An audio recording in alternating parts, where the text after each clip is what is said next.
Welcome to GK facts current में बिल्कुल सही पढ़ रहे हैं आप। निर्यात तैयारी सूचकांक का अभी दूसरा संस्करण जो है जारी करा गया है। अब आपके दिमाग में क्वेश्चन आ रहा होगा कि निर्यात तैयारी सूचकांक आखिर में होता क्या है, जिसका अभी दूसरा संस्करण जो है जारी करा है। ये नीति आयोग के द्वारा जारी करा जाता है। सबसे पहले इसको आप याद रखिएगा, ठीक है। अब हम लोग जानेंगे इस वीडियो के अंदर कि आखिर में निर्यात तैयारी सूचकांक क्या होता है और कौन सा राज्य इसमें प्रथम पर रहा और कौन सा राज्य इसमें लास्ट पर रहा है। वीडियो को एंड तक देखिएगा। टॉपिक जो है इंपॉर्टेंट है आपके पेपर के पॉइंट ऑफ व्यू से। वीडियो के पीडीएफ का लिंक डिस्कशन बॉक्स में डाउनलोड कर लीजिएगा और साथ में अगर टॉपिक कहीं से ना समझ आए तो कमेंट बॉक्स में कमेंट करके जरूर बताएगा। क्लियर, चलिए स्टार्ट करते हैं, जानते हैं टॉपिक के बारे में। तो देखिए क्या कहा जा रहा है।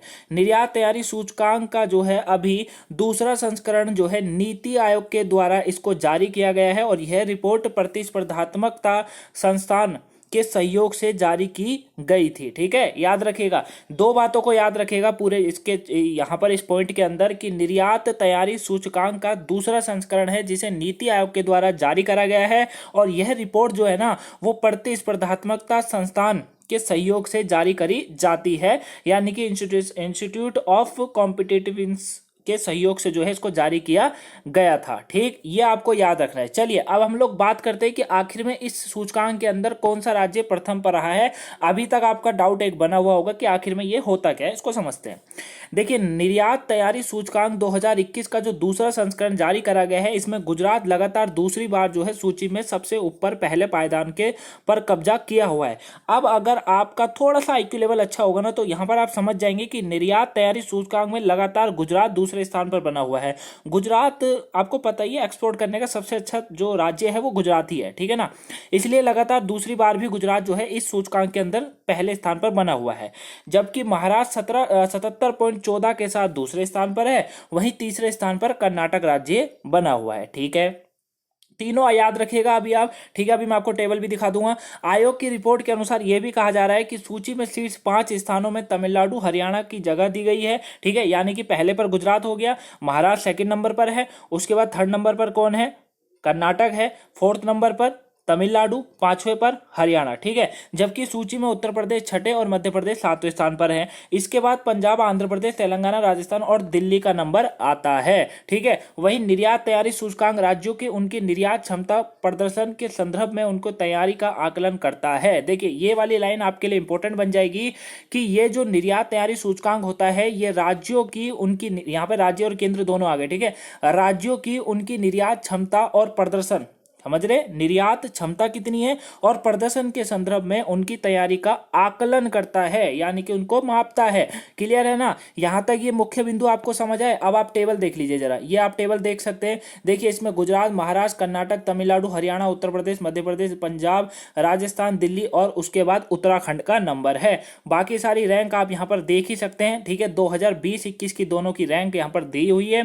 पहले पर रैंक पर जो था गुजरात था पिछले साल 2020 में, 21 में भी है। ठीक है, उसके बाद महाराष्ट्र दूसरे पर ही बना। कर्नाटक 90 पर था, समझ रहे हैं, 2020 में कर्नाटक 9 में था लेकिन इस बार तीसरे स्थान पर है। तमिलनाडु तीसरे पर था, अब की चौथे पर आया। हरियाणा 7वें से 5वें पर, उत्तर प्रदेश 11 से 6ठे पर, मध्य प्रदेश 12 से 7 पर, पंजाब 18 से 8 पर आ गया और राजस्थान 4 पर था 11 पर आ गया, दिल्ली 15 से 12 पर आ गया है और उत्तराखंड 13 से 17 पर आ गया। ठीक है, तो ये इसका निर्यात सूचकांक की पूरी टेबल है। अब बात करते हैं हम लोग जरा सूचकांक का कार्य की।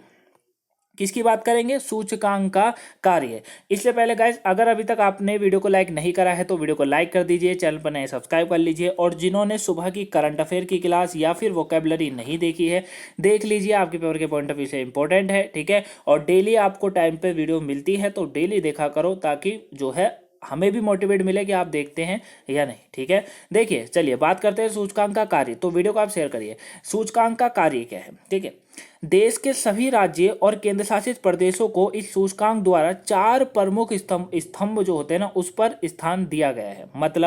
मतलब यह है कि जो ये स्थान दिया जाता है वो 4 स्तंभ होते हैं। कौन कौन से, व्यापार पारिस्थितिकी तंत्र, क्या, व्यापार पारिस्थितिकी तंत्र। अब पारिस्थितिकी तंत्र का मतलब, व्यापार तो आप लोग जानते हैं, पारिस्थितिकी तंत्र का मतलब इकोसिस्टम। किसको कहते हैं, इकोसिस्टम। ठीक है, पहला होता है ये स्तंभ।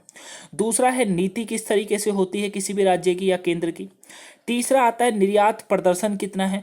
और चौथा आता है निर्यात पारिस्थितिकी तंत्र, यानी कि निर्यात इकोसिस्टम किस तरीके से। तो इस चार के बिहाफ पर यह सूचकांक जारी करी जाती है और राज्यों और केंद्रों को स्थान दिया जाता है। यहां तक आप समझ गए। अब यह जो सूचकांक होता है वो देश के निर्यात उपलब्धियों को व्यापक विश्लेषण प्रदान करता है। इस सूचकांक का उपयोग केंद्र शासित प्रदेश और राज्यों द्वारा अपने समकक्षों के साथ अपने संबंधित प्रदर्शन की तुलना करने के लिए भी किया जा सकता है। ठीक है। वहीं यह सूचकांक उपयोग निर्यात से विकास को बढ़ावा देने के लिए बेहतर नीति विकसित करते समय जो है आने वाली जो भी चुनौतियां होती है ना उसके विश्लेषण करने के लिए भी क्या होता है, विश्लेषण करने के लिए भी किया जा सकता है। मतलब ये सूचकांक ये बताता है, ये सूचकांक जो है निर्यात उपलब्धियों का और व्यापारिक विश्लेषण प्रदान करता है। ठीक है ना, किस तरीके से निर्यात करना है, कैसी नीति होनी चाहिए, है ना, और जो है कितना उसको बढ़ावा दिया जाए, कितना व्यापार करना है, वो सारी चीजें। उसके बाद इस सूचकांक का उपयोग जो है वो केंद्र शासित प्रदेश हो या राज्य हो, दोनों के द्वारा जो है समकक्ष के साथ अपने संबंधित प्रदर्शनों की तुलना करने के लिए भी किया जा सकता है। मतलब केंद्र और राज्य, दो राज्य मिलकर भी इस कार्य को कर सकते हैं। वहीं इस सूचकांक का उपयोग निर्यात से विकास को बढ़ावा देने के लिए भी होता है। ठीक है, और बेहतर नीति विकसित करने के लिए भी होता है ताकि वो राज्य अच्छा हो सके, ये भी होता है। क्लियर हो गया, ये सूचकांक का कार्य होता है। आई होप आप इसको समझ गए होंगे। उसके बाद क्या होता है, यह वैश्विक निर्यात के परिदृश्य में जो है देश का केंद्र शासित प्रदेश और राज्यों के बीच निष्पक्ष प्रतिस्पर्धा को बढ़ावा देता है। समझ रहे, मतलब दोनों के बीच में बढ़ावा देता है। ये नहीं है कि मैं आ गया हूं या तू आ गया, ऐसा वाला हिसाब नहीं होता है।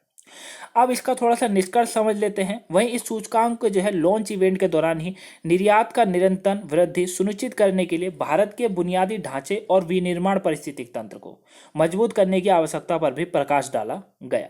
समझ रहे हैं, मतलब ये सूचकांक का जब लॉन्च इवेंट होता है उसके दौरान क्या होता है, निर्यात का निरंतर वृद्धि किस तरीके से हो सुनिश्चित करने के लिए भारत का जो बुनियादी ढांचे होते हैं, विनिर्माण पारिस्थितिकी तंत्र होता है, यानी कि विनिर्माण का जो क्या कहते हैं इकोसिस्टम होता है, उसको मजबूत करने की आवश्यकता पर प्रकाश डाला जाता है, तब जाकर ये रिपोर्ट होती है।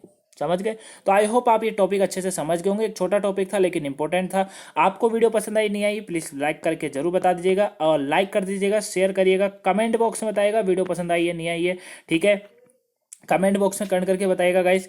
और साथ में जिन्होंने भी अभी तक 9K स्टडी वाले चैनल पर वीडियोस को नहीं देखना स्टार्ट करा है तो चाहिए उस चैनल पर विजिट करिए, आपको मिल जाएगा। आप लोगों पर क्लिक करेंगे जब जीके फैक्ट्स करंट की तो वहाँ पर आपको चैनल देखने को मिलेगा। ठीक है, या फिर आप यूट्यूब पर भी सर्च करके लिखेंगे तो भी 9K स्टडी चैनल जो है आपको टॉप में देखने को मिलेगा। क्लियर है, तो गाइस वीडियो को लाइक सब्सक्राइब शेयर करिएगा, अपना काम जरूर करते हुए जाइएगा। मिलेंगे नेक्स्ट वीडियो में, तब तक के लिए thank you for watching guys, have a nice day, thanks for watching.